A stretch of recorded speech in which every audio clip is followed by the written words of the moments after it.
Investments in the securities market are subject to market risks. Read all the related documents carefully before investing.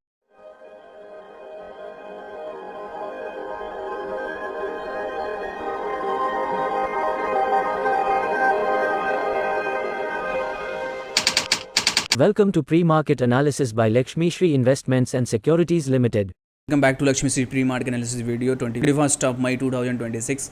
Nifty में देखा जाए तो हम लोगों ने आज गैप डाउन के साथ शुरुआत जरूर किया था, लेकिन बट इंपॉर्टेंट अब सपोर्ट जोन से एक बाउंस बैक देखने के लिए मिला। सो मॉर्निंग में डिस्कस किया था डेली टॉक पे कि अगर यहाँ से 23,400 के नीचे से मार्केट सस्टेन करता है तो सेलिंग की कुछ अपॉर्चुनिटी जरूर देखने के लिए मिलेगी। लेकिन बट ओवरऑल हमने डिस्कस भी किया था कि यहाँ हम लोग को सेल तभी करना है जब 23,400 के नीचे हम लोग सस्टेन करना स्टार्ट करेंगे तो सेल का ही प्लान करेंगे। लेकिन जब तक 23,400 के ऊपर हैं तब तक बाई ऑन डिप की स्ट्रैटेजी हमारी रहेगी। और फाइनली जैसे 15 मिनट के रेंज का ब्रेकआउट आया, इमीडिएट में हम लोगों ने ऑप्शंस बाई दिए थे जिसमें कि निफ्टी के कॉल्स दिए थे, उसमें हमारे प्रॉफिट बुकिंग होते हुए दिखे। किसी 20 डे मूविंग एवरेज का टारगेट था, पहला टारगेट हमारे लिए था 23,600 और मैंने लगातार बताया भी था ट्रेडर स्टॉक में कि यहाँ से 23,650 के ऊपर अगर मार्केट सस्टेन करता है तो बाउंस बैक में हमें 23,700 के टारगेट देखने के लिए मिलेंगे।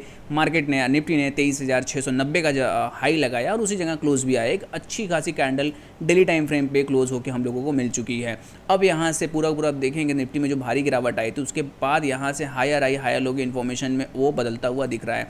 अब कल के सेशन में अगर यहाँ से गैप अप के साथ ओपनिंग हम लोग करते हैं 23,750, ये लेवल नोट डाउन करके रखिए। अगर इस लेवल के ऊपर सस्टेन करता है मार्केट तो 23,850 के 50 का टारगेट हमारा रहेगा, इसलिए मेजर रेजिस्टेंस एरिया है। अगर 23,850 के ऊपर सस्टेन कर जाते हैं तो फाइनली टारगेट हमारे लिए 24,150 तक का टारगेट ओपन होता हुआ दिखेगा।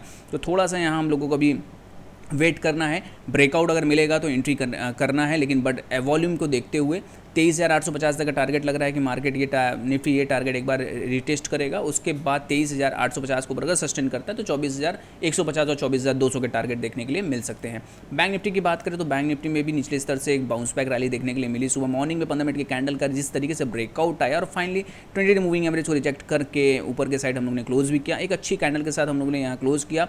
और ऊपर में अगर मैं बात करूँ तो 54,250 को जो टारगेट स्विंग हाई का हम डिस्कस कर रहे थे वो टारगेट अभी भी इंटैक्ट है। तो कल के सेशन में कहीं भी अगर गैप अप के साथ ओपनिंग 15 मिनट के रेंज का ब्रेकआउट मिलेगा तो अपसाइड के टारगेट के लिए जाना पसंद करेंगे। ऑलरेडी हम लोगों ने BTST देके गए हैं कॉल्स, तो यहाँ से टारगेट अपसाइड हमें जो लग रहा है 54,300 का टारगेट लग रहा है। ये टारगेट स्विंग हाई तक हम लोग रिटेस्ट करते हुए दिख सकते हैं।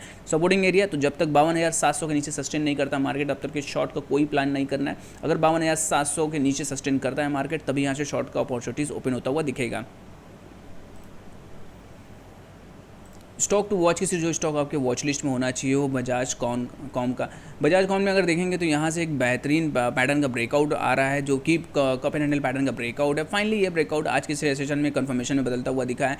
550 के ऊपर सस्टेन करता है अगर कल के सेशन में तो बाउंस बैक देखने के लिए हमें पहला टारगेट यहाँ से मिलेगा 580 का, और उसके ऊपर सस्टेन करते हैं तो 600 तक टारगेट आराम से अचीव होते हुए मिल सकते हैं। इसलिए आज वॉल्यूम के साथ यहाँ हुआ 4 दिन की कंसल्टेशन जोन का ब्रेकआउट आता हुआ दिख रहा है, तो ज़्यादा पॉसिबिलिटी है कि ये टारगेट हमें शॉर्ट टर्म में देखने के लिए मिल सकते हैं। डेली से कंटेंट के हमारे वीडियो को लाइक शेयर और कमेंट करें और हमारे चैनल को सब्सक्राइब करें। Thank you. Open instant demat and trading account with eKYC. Visit kyc.lakshmishri.com.